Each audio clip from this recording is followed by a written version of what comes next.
Jeremy Caplan, welcome to Partnering Leadership. I am thrilled to have you in this conversation with me. I'm excited to be here. Jeremy, I love Wonder Tools, what you have been doing, what you've been writing about. Can't wait to get some of your insights on where we are at with AI, all the different tools and opportunities for executives and organizations. But before we get to that, we'd love to know a little bit more about you, Jeremy. Whereabouts did you grow up, and how has your upbringing impacted who you've become? I grew up in Boston and I lived for a while in Chicago as well, where I picked up my favorite sports teams, the Cubs and the Bulls and the Bears. Loved playing sports, baseball, football, basketball, swimming, tennis, you name it. I loved to play table tennis. I was really also into violin. So the violin was my primary love growing up and has still remained one of my primary avocations and what gives me great pleasure, as well as reading. So those were some of the key things to me in my life. I spent the last half of my life in New York City, in the center of Manhattan, where I live with my two daughters, who I love dearly, and my wife. And we enjoy the culture of New York City. People think of it as a crazy busy city, but we think of it as a culturally vibrant hub of museums and theater and classical music and dance and all sorts of other culture. So I love living here. And I grew up in Boston, went to a private boys Latin school, then went to Princeton University, then went to Columbia for business school and for journalism school on a Knight Bagehot fellowship and then a Uyghurs fellowship. So did some studying and then decided I loved being in school so much I wanted to stay in school and switch sides. And at that point in time, this was around 2010, the City University of New York had a brand new graduate school of journalism, the first public graduate school of journalism in the Northeast of the United States. And there was an opportunity to be part of a new center on what was being called entrepreneurial journalism, which was a new term at that point. It was a great opportunity to combine my interest in business and entrepreneurship and technology and education and journalism and all these things I loved, and to help build a new program. So since 2010, I've been here at the City University of New York at the Newmark Graduate School of Journalism, helping run the entrepreneurial journalism programs, and now serving as director of teaching and learning, which basically means I can support all my colleagues and the faculty and help us all do the best teaching we can do. Because teaching is at the center of what any school does, really. And it's a craft and an art and a science and a joy and a challenge. And so my daily task, my daily opportunity is to try to empower all of the colleagues I have to collectively be as strong a team of teachers as we can be and learn from each other and support each other and teach as well as we can teach. What a beautiful way to end up where you're at, Jeremy. First of all, I could have three different conversations and learn from you about them. At some point, we do need to have you on and you have to play some of your violin and show your artistic skills. But I think AI will impact education drastically and real potential there. And then there is journalism, which, as a result of social media and technology, has gone through evolutions, and AI will impact it as well. But what I'm curious for this conversation is you have all these interests, all these focus areas. What got you so focused on AI and AI tools? Right now, you have an outstanding Substack, Wonder Tools. You're doing a podcast on it. What got you interested in AI, Jeremy? If I told you 10 years ago that I would give you this little device and it would be a magic wand and you could type in a few words and magically get the computer in front of you or the device in front of you to do magical things you could never imagine it would do, that's essentially what AI empowers us to do. It has incredible capabilities that augment what we can do naturally. And that's incredibly powerful. I really consider it to be a magical set of tools. It's not really one tool, it's a whole category of new kinds of tools and capabilities. And we're just at the beginning stages of this. And so when I started to see the incredible power of AI tools, not just to remove background noise from audio recordings, not just to suggest automatic edits in videos, not just to generate some text automatically for social media posts, not just to help me fill in a form automatically, a bureaucratic kind of form that I have to fill out routinely, but to actually strengthen my capability to imagine ideas and possibilities. So when I'm teaching, rather than just thinking about one or two possible lesson plans, I can now think about 5 or 7 or 9 different possible ways of teaching something. Rather than just explaining to students using the first analogy that comes to mind, I can prepare 5 different possible analogies and consider which one is best. I can consider how to present this information in 5 different languages. For students who need supplemental language, I can give the students who need a transcript of anything we're doing, a summary of anything we're doing. I can have them dream up lots and lots of different possibilities to practice their editorial skills and thinking skills and analysis skills by critically evaluating 10 different possible headlines that the AI helps generate. I can do so many things that are exciting as an individual, not to mention generating images, right? I don't have the skill of drawing effectively. I've always wanted to draw well, but I've never had that skill. I've tried to work on it, but now I can summon up an generative AI tool to create any image I can imagine, including text, including any kind of scene and realistic image, a 3D image, a photographic image, an illustrated image, as many of them as I want in whatever dimensions I want. I can have the AI help me with generating infographics of various kinds, slides of various kinds, even now video clips, GIFs. There's just a new exciting possibility every single week. And this opportunity we have is not just to capitalize on what these tools can help us do, but to share it with other people. And that's also really exciting for me as someone who loves to teach and to learn. This is an incredible moment for learning a lot and then sharing that with other people, which is what I love to do through the newsletter. That energy and enthusiasm comes across the screen and the microphone, Jeremy, because you are excited in learning yourself about the tools, using them in helping other people learn. Now, I love that. At the same time, I have clients and I've interacted with some even in the educational space where the professors have not even touched ChatGPT, let alone use some of these tools. And I would transfer some of that to some of the organizations that I see. There are some executives and organizations that are running really fast. There are others that might have played around with a couple of the large language models, primarily ChatGPT or Claude. And there are others that are totally clueless and haven't engaged at all. What are you seeing with respect to people's engagement with these tools? And what do you think is keeping people from engaging more?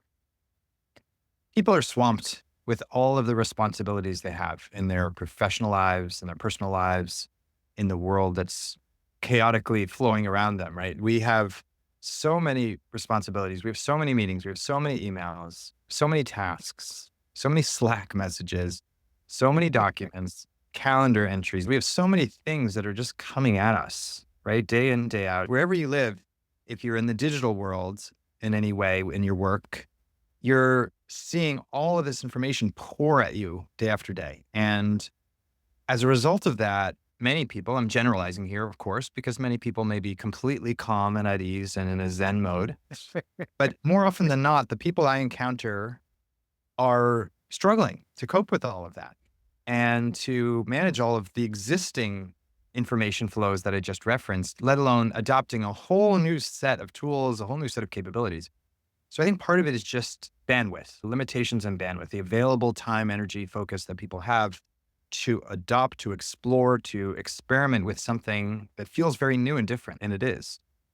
So that's the number one challenge, I think, that prevents some people from diving in. Number two is people have bad associations with information technology, with computer screens. Many of us feel a need to, and I myself feel this quite a lot, to get away from screens, right? We want time away from technology. We want to have a tech Sabbath, for example, which is something I really like to do. We want to have less connection to screens and more to people, right? We want to spend time talking face to face, especially after the pandemic. We want to spend time with actual people and humans, learning and talking to people. So that also works against this idea that we're going to spend more time diving into something new. And a third challenge is just the speed, right? People feel like this is a race boat that's flying across the water and they have to jump on. And it's a little bit intimidating given that it might not be clear where to start or what to do, right? We're invited to these tools like ChatGPT and Claude and Microsoft Copilot and Gemini. They all have this interface, which is basically a blank box. And so we're enticed to think it's like Google, but it's really not. It is like Google in the sense that there's a simple starting point. You don't need to master a complicated interface or a complicated set of instructions or have any specific technical knowledge or expertise. So in that sense, it is similar, but in many other respects, it's not. And as a result of the fact that it's not, people don't know what to do with it, or they use it like Google, which it's not a search engine. And that is a challenge as well. So those are a few challenges that make it sometimes hard for some people to dive into this magical new world of AI. It has been a struggle for many. Now, when I was mentioning to you earlier, I read AJ Agrawal's book, Prediction Machines, about Mm, 6 years ago. That got me fascinated about AI. But when I saw, like a lot of other people, I imagine you, end of November 2022, when I saw ChatGPT, I said, wow, our world and knowledge work is going to be transformed. However, if you ask me, Jeremy, 2 years later, I see much less transformation mm. with respect to the way many executives get their work done and the way many organizations work. So, for those of us who are spending a lot of time on the tools, trying to understand it, use it, the transformation seems to be going at a very fast pace. For most other people, their lives haven't drastically changed the way they get their work done now from 2 years ago. So, Mm. why do you think that is? And what do you think will take for more people to understand and be able to use the potential of this technology? I think it takes 2 more years.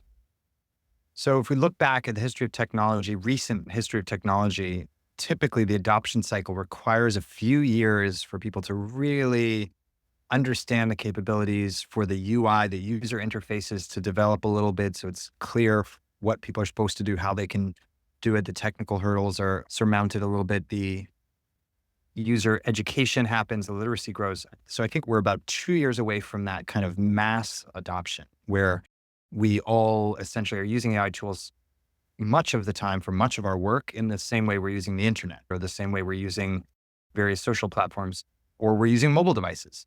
And if you look at each of those three big moments of adoption, let's take Google as an example. Google was founded in 1998 and wasn't really till a couple of years later that Googling became a verb that became a really widespread phenomenon. It took a couple of years of adoption. I remember those early years because I was out there giving talks and leading workshops saying, hey, there's this new thing and you can search and find the stuff you want online without going through individual links like with Yahoo. And people would say, really? What do you mean? How does it work? And what do you do? So we had this period of transition. Similarly, in 2007, the week I got married, I remember this well, the first iPhone was launched. That's a demarcation point. That was a major milestone in the history of modern technology is the iPhone and the idea of this portable device that could do all these things. And yet it wasn't really till a couple of years later, 2009 into 2010, that I would argue it reached a mature phase where it was really widely adopted. The interface and the App Store, for example, didn't launch initially. And so in all of those cases, similarly with social media platforms, whether it's YouTube, Twitter, Facebook, many of these platforms really took a couple of years to reach widespread adoption. So it'll happen is my bottom line here. It'll happen. It's just a matter of time. It's also a matter of the interfaces improving. Initially, when some of these tools came out, people didn't know what to do with them. And the engineers were masterful in their ability to create these capabilities, but they weren't always masterful in the skill of conveying to the user what are all the different use cases. And maybe they didn't know in many cases what the use cases could or should be, but they really didn't communicate that sufficiently such that many people misunderstood what this was all about. And they thought it was just a new version of Google. And so I think it'll take a couple years for that. And it'll take the leadership of the cutting edge people to be doing things and showing their colleagues and saying, hey, did you see that I save an hour a week doing this? Did you see that we don't have to have that person taking manual notes every meeting to file it into this folder and spend X number of hours per month doing that manual work? We can actually use an AI tool to assist us with that particular repetitive task. So it'll take that leadership as well as a period of time. It's funny, Jeremy. I see some of those people in organizations, but they're keeping it quiet. They're not telling other people that this is what I am doing to reduce the amount of time it takes to produce the same outcome. So it takes a certain kind of leadership, certain kind of environment to encourage people to both experiment and share about those experimentations. So for people who are listening to this, they might have opened up ChatGPT, but as you said, they've been overwhelmed with so many other things. What would you tell them to do in order to be able to onboard and use some of these more generally available tools best? So the first thing is to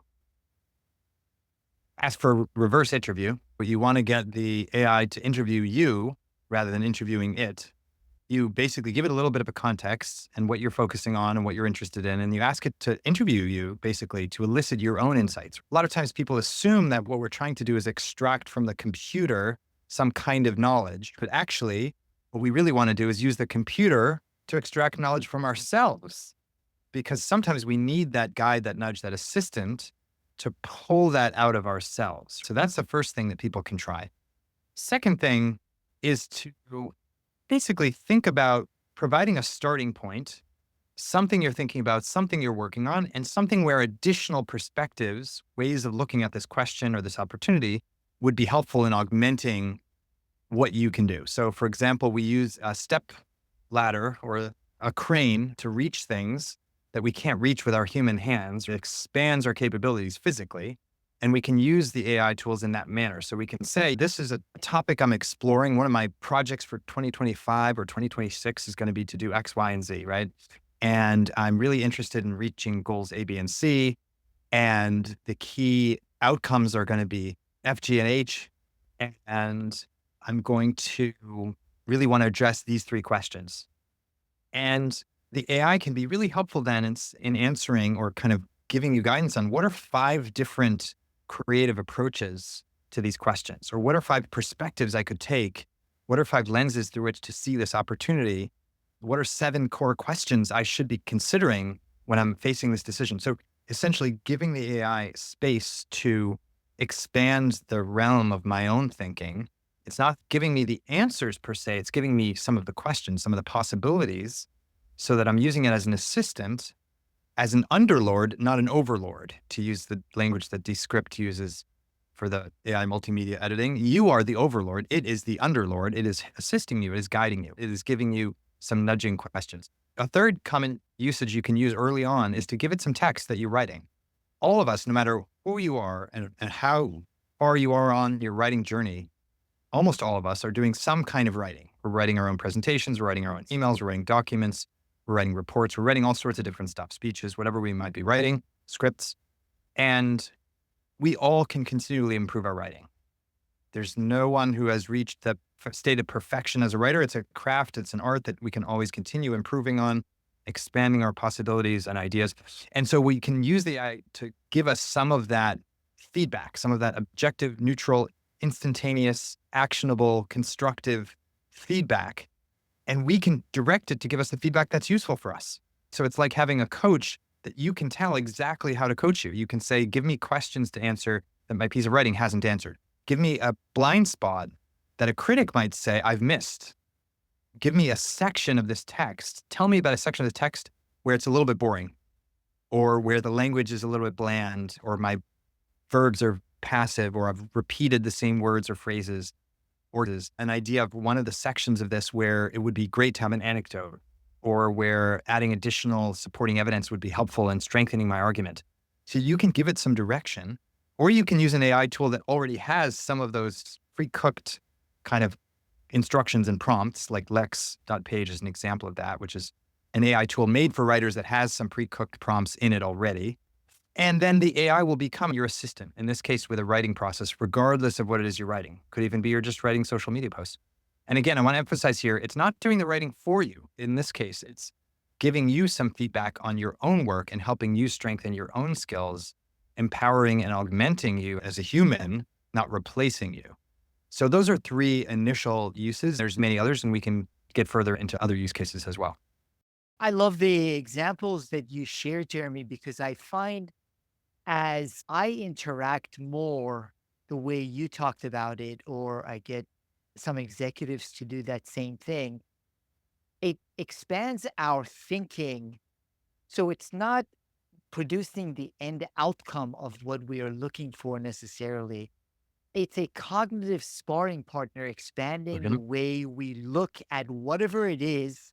It might be a competitive analysis or perspectives on branding or messaging or communicating, even with the board. I have some of my CEOs share the communication that they want to send to the board and ask. Again, I primarily have them use GPT or Claude. Ask, what do you think the board members will take out of this? What else should I be communicating? What are some of the strengths, some of the weaknesses? So that Mhm. really helps, but it does require, I find, a certain discipline to spend consistent time on it. Because if you do it for 5, 10 minutes, you get disappointed, and then you've proven to yourself these things are no good, and then don't visit it for another 6 months. Absolutely. 10 hours is the minimum. 10 hours is the starting point. Ethan Mollick, who wrote a great book, he's a Wharton professor, wrote the book Co-Intelligence, noted that 10 hours is a good kind of minimum. I agree with him on this. You need a certain amount of time experimenting, exploring, trying things out, getting results that don't quite work, aren't quite useful before you get to the good stuff, the really helpful, constructive input. And once you reach that point, that makes a huge difference. I'll share another area where I've found it particularly useful, which is using my voice. I think a lot of leaders and executives might relate to this.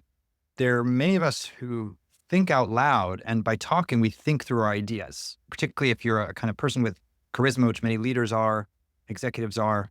There's a lot of power in their voice. But when it comes to sitting down in front of a blank screen and trying to type things out, it gets a lot harder. And one of the magical things that AI tools can do now is essentially take your voice, allow you to dictate something, and you can, I'm dictating now. I pressed a button on my keyboard. It's now going to do an automatic, what I call bionic dictation. So it's transcribing my words, but it's also going to transform them, going to clean up some of the punctuation. It's going to clean up some of the ums and ahs, for example. If I want it to, depending on which tool I'm using, it can put it into a transformed format. So let's say I'm using it as my journal or my instructions to a direct report, or maybe I'm using it to outline a presentation or speech I'm going to give, or a report I'm going to give to the board, as you referenced. I can ask it to do any of those things and transform my words, which I'm just speaking out loud, into the appropriate format. And so in this case, again, we're not having the AI generate its own language.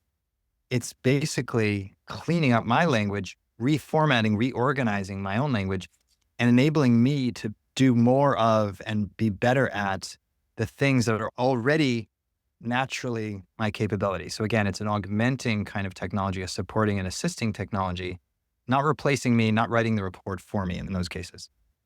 So I've also been saying from the beginning, Jeremy, that AI becomes a powerful augmentation tool rather than replacement for humans. I don't know if you saw it or not. A week or two ago, a study came out of doctors, some that had been using ChatGPT, some that GPT was giving recommendations, and some that were not.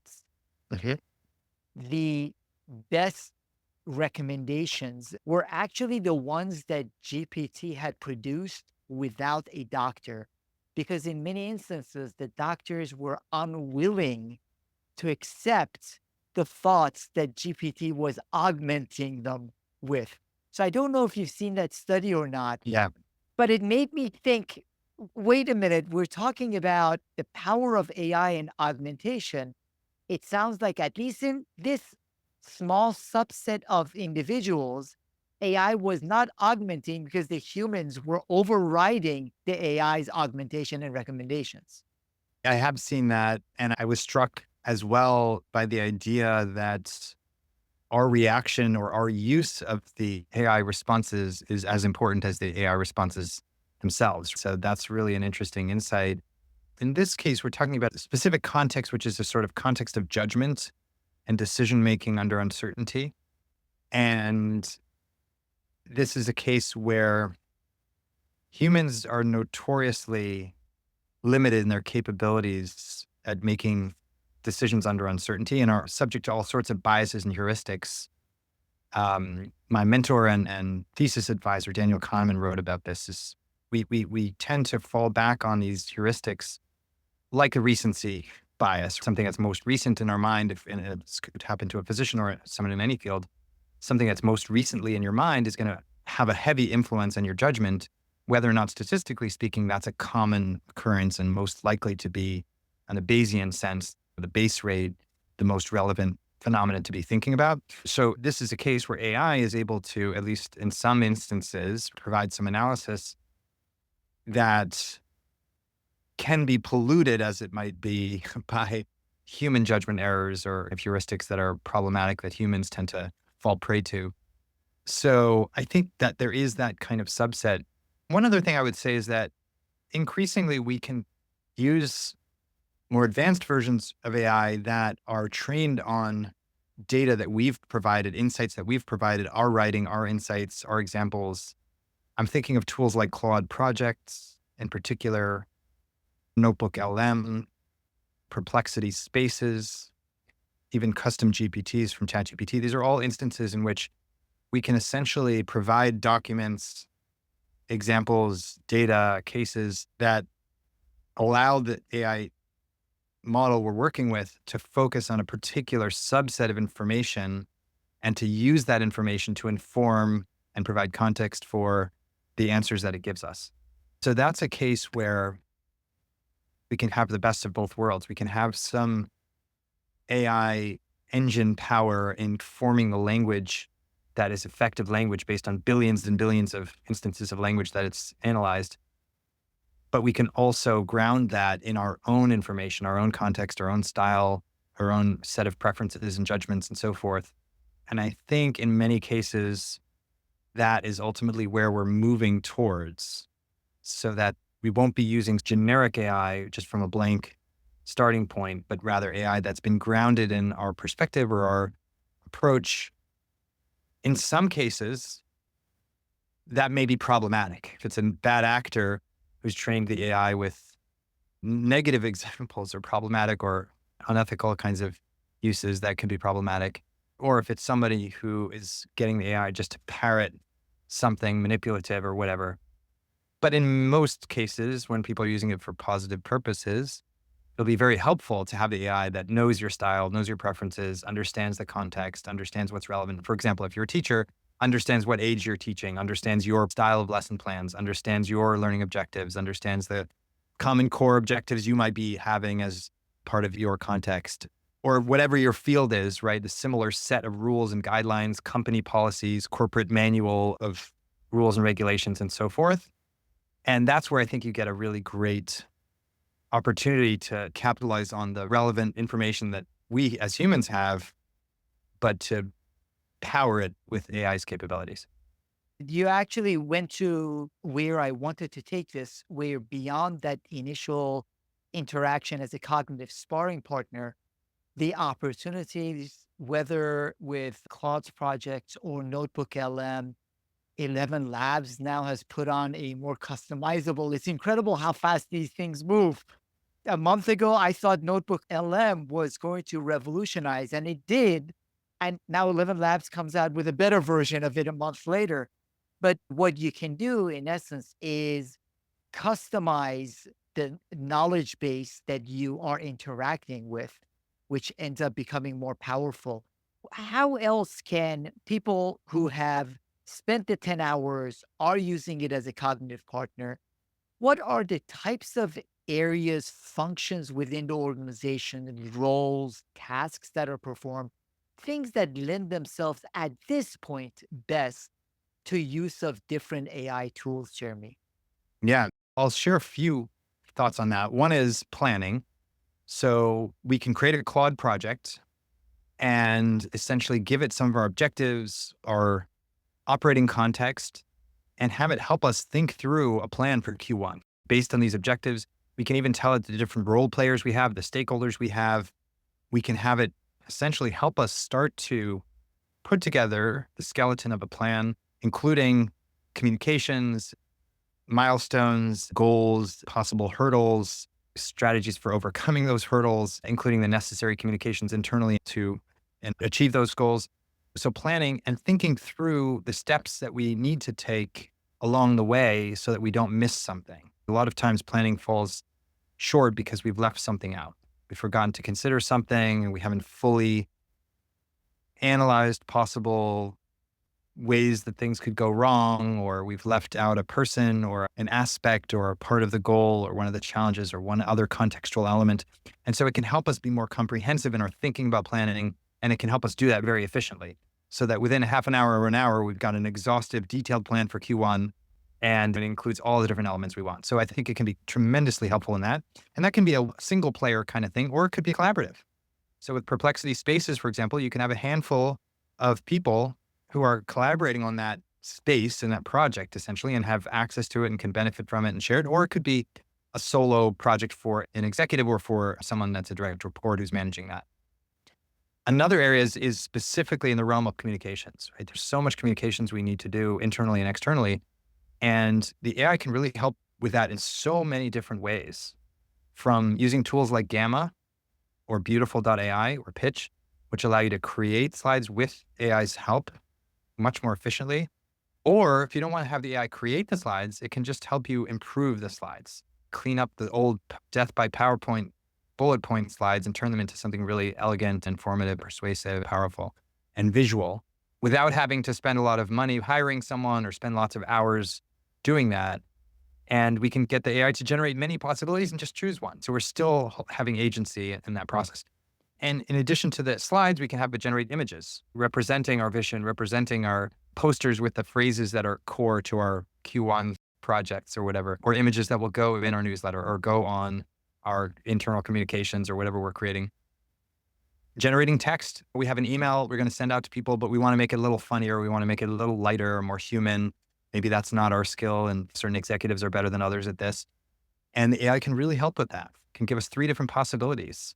It can give us a version in Spanish or in French or in German or Japanese for a part of our team that's overseas. So all of those different communications things. And it can help us think through not just the language itself, but what are elements we should be communicating about that we haven't yet included. So it's not just the words, it's also the kind of vision, the ideas, what we're including, who we're communicating to. We can create different kinds of communications, different lengths of communications. So that can be tremendously helpful. And then finally, video. Video is such a powerful way to communicate internally and externally.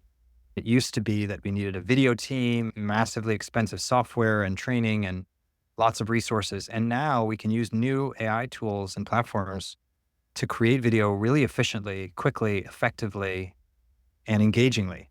So I'm thinking, to be specific, tools like Hypernatural is one I use and recommend for creating short social videos. You can give it a link or an article, a newsletter post, or a website, or you can give it some text, you can give it some audio, you can give it virtually any starting point and we'll create an original video for you. We'll generate images and generate video that matches the material you have. And then you can edit it. You can put in your logo and your colors, and it's really customizable.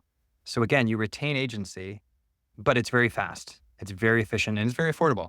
Other tools like Descript, which is a great editing tool. Lots of organizations are starting to use it. Allows you to edit multimedia like you would edit a document, just by changing the words on a screen, just like you'd edit a Google Doc or a Microsoft Word doc, which makes it accessible to virtually anyone. And then new tools like Eddy. Eddy AI is one I'm writing about as we speak, which allows you to edit video like you would talk to ChatGPT. You just give it a prompt. For example, I took an hour-long video and cut it down to an 8-minute highlights video just by instructing Eddy into what sections were most important, just using natural language. So I didn't touch any waveforms or do any manual cutting of the video file myself. I just used my natural language to direct it to do that. So those are a few tools that you can use, and there are many others. Augie is another good one. There's many other video editing tools and audio editing tools that allow you to just do more impactful human kinds of communications and multimedia communications, whether you do it yourself as an executive or whether one of your reports or colleagues does it. the organization is empowered to do just more, but also work more creatively. So it's not just about saving time. That's one of the myths. People think it's just about working faster and doing more. Actually, I think it's about doing higher quality work because you considered 5 different possible video storylines as opposed to just one that you had the bandwidth to think about. Now you have the bandwidth to think about 5 and choose the best one.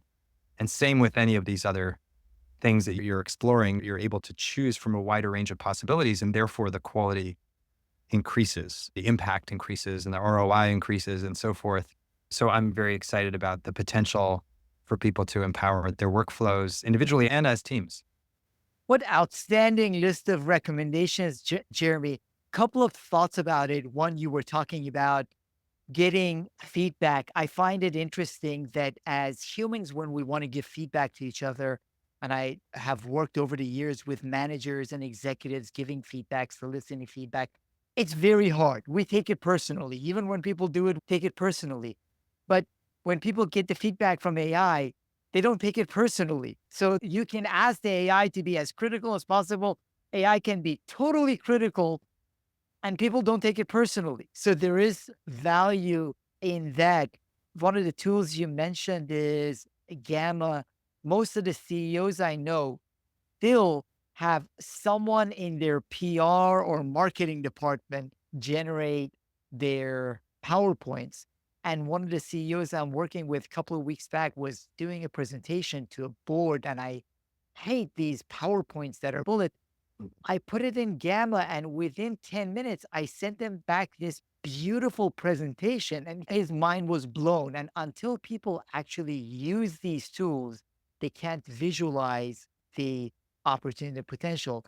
And one final thought for the listeners is that some of the best teams that I've seen, Jeremy, they find a way where on a weekly or monthly basis, people get together and share some of these uses and best practices and it's celebrated. So if Jeremy has used a video tool that I need to use, I haven't used it before.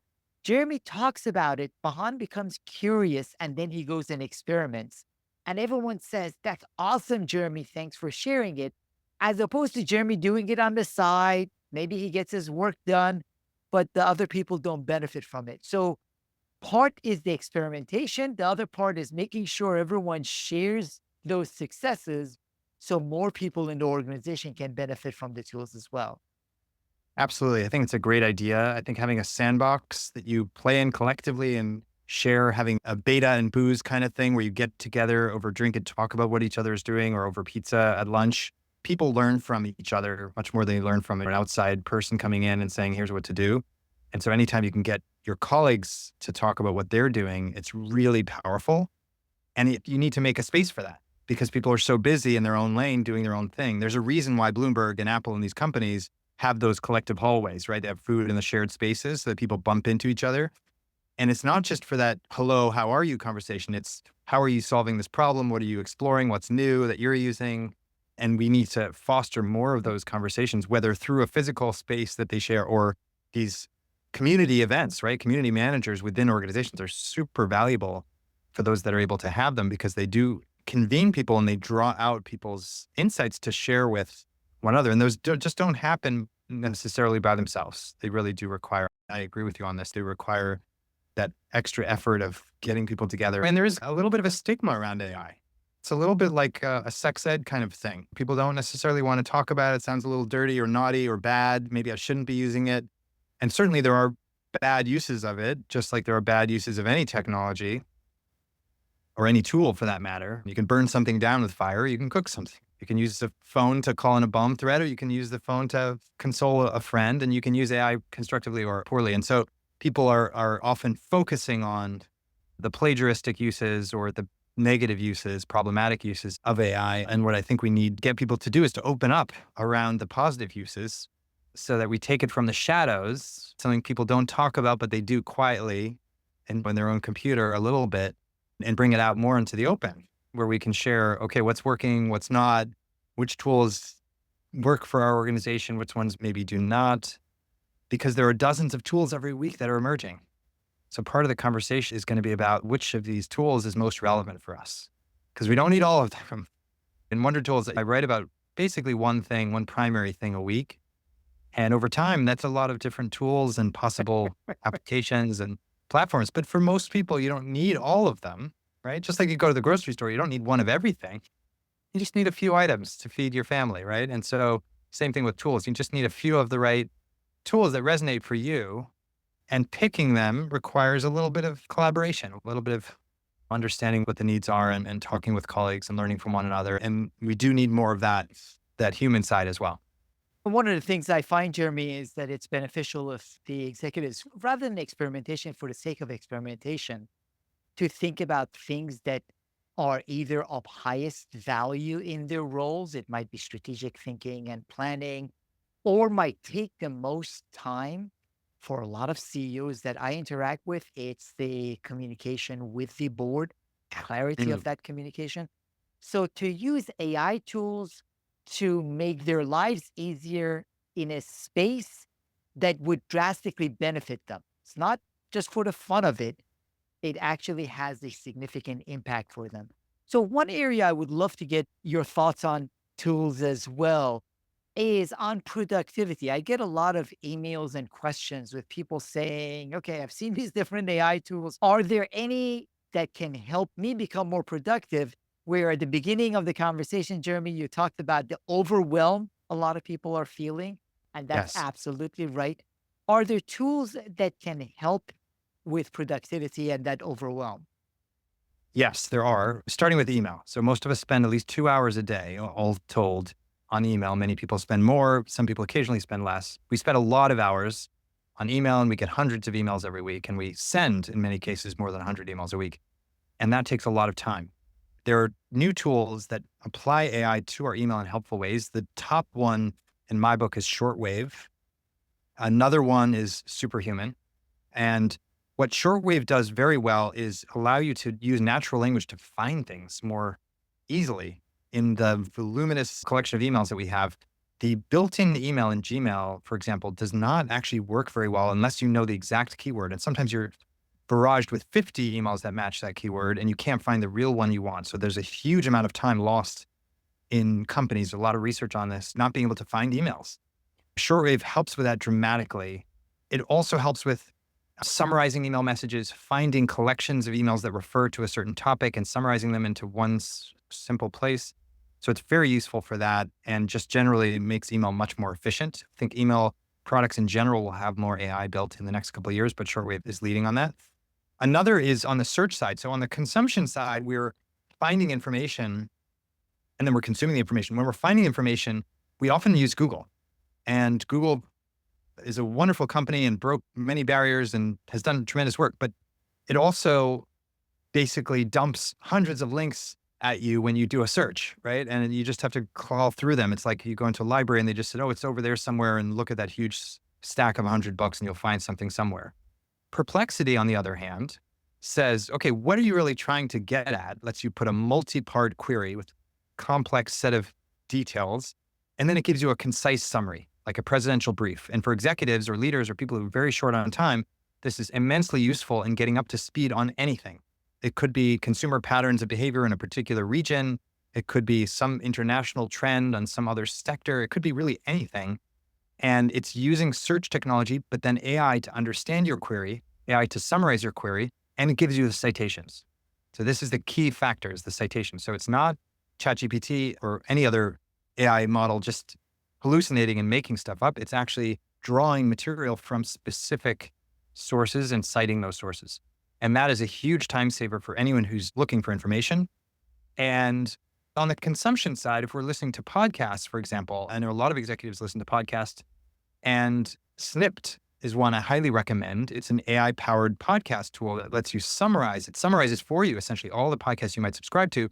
So you can decide what you're going to listen to. And so that you can get a summary even before you listen to it. And you can share excerpts and basically collect insights over time so that you actually retain some of the ideas that you explore in those podcasts. For reading, I recommend Readwise Reader. So if you're reading a lot of newsletters and blogs and websites and all of these materials, it allows you to highlight things and store them in an efficient way and apply AI in terms of getting summaries. So if it's a 10-page piece in a magazine, you just want to get the essence to see if it's something you really need to dig into. It'll give you a very concise, quick summary, and you can use it on any device that you have. So those are some kind of productivity tools that I find particularly helpful. And then on the phone, I also would recommend these bionic dictation apps. Letterly is one I'm using at the moment. Oasis is another one, and Audio Pen is a third. They're essentially similar products that what they do is they allow you to dictate, but then again, they transcribe and then they transform your material. So you already have an outline, or you already have a summary, or you already have a script or a blog post draft or a report to your executive board draft or whatever material you already have that draft without having typed anything, just by using your voice. And they're very reliable, very affordable, very easy to use. You literally just press go and you start recording, and then you essentially tell it what format you want it. So it's your own words, but rather than spending an hour typing it all out and figuring it all out, you spend a few minutes essentially dictating. So it's like we have a magical assistant, a secretary, as it were. And that's very helpful with productivity from my perspective. It helps me do a lot more in a given day than I would otherwise be able to do. What outstanding recommendations, Jeremy. And what I find is that over the years, there has been a massive increase and surge in the noise that comes across our desks, emails, in our ears. So it's important to look for signals. Some of the things that you mentioned point out the signals.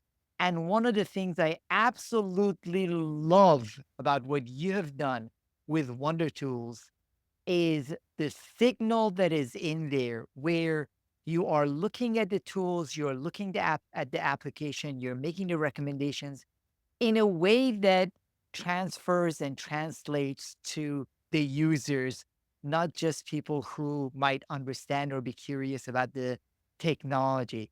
So I absolutely love and highly recommend that. You shouldn't snip it. You should just listen to and subscribe to Wonder Tools. How can the audience find out more about you, Jeremy, and follow Wonder Tools and your work? Thank you so much for those kind words. My website is jeremycaplan.com. It's with a C. And Wonder Tools is at wondertools.substack.com. So it's all one word, wondertools.substack.com. And I'm at the City University of New York, the Newmark Graduate School of Journalism here in New York City, and co-teaching a workshop on AI for media professionals, but really for anyone else who's interested as well. If you're interested in that, you can reach out to me about that as well. And I am just so excited about what's ahead for us in 2025. I talked to a lot of founders over the course of exploring their various tools. And one of the things that is really exciting from my perspective is that there's a real renaissance in creativity and innovation around this AI boom. Yes, there's a tremendous amount happening at OpenAI, Google, Microsoft, and Apple, and big organizations like that. But there's also a lot of these 3-people teams around the world, all different places around the world, who are creating these new products and services, many of them layered on top of the foundational models, AI models, but providing a much different user interface or user experience, or serving a particular use case for executives or for lawyers or for doctors or for people in any range of fields. And that is really exciting. It's this really fun period of growth and experimentation, exploration. And a lot of these tools are very accessible. So we can just start trying them. It's not an area or an era where we have a lot of barriers. There's not a lot of cost barrier. There's not a lot of technology barrier. The devices we already have, the smartphones, the laptops, many of these tools have free onboarding periods. So the opportunity to explore and experiment is really an exciting one. And I would encourage people just to dive in and enjoy the fun of it. To me, sometimes it's like being back in kindergarten. I have 2 young daughters. One is still in elementary. One is just started junior high school. And they get to have art class and play around, draw things, and just use their imagination freely. When I'm testing these things out, I feel like it's being back in elementary school in a way, just playing around, coloring on paper and seeing what happens and seeing magical results that just show the power of how technology has evolved. And that's very exciting. And that's what makes you such an outstanding teacher, Jeremy. You are enjoying your own learning, your own experimentation, and through that, sharing those brilliant insights with your Wonder Tools community. I look forward to learning a lot more from you. Thank you so much for all the great work you're doing and this conversation, Jeremy Kaplan. Thank you so much. Thanks for having me.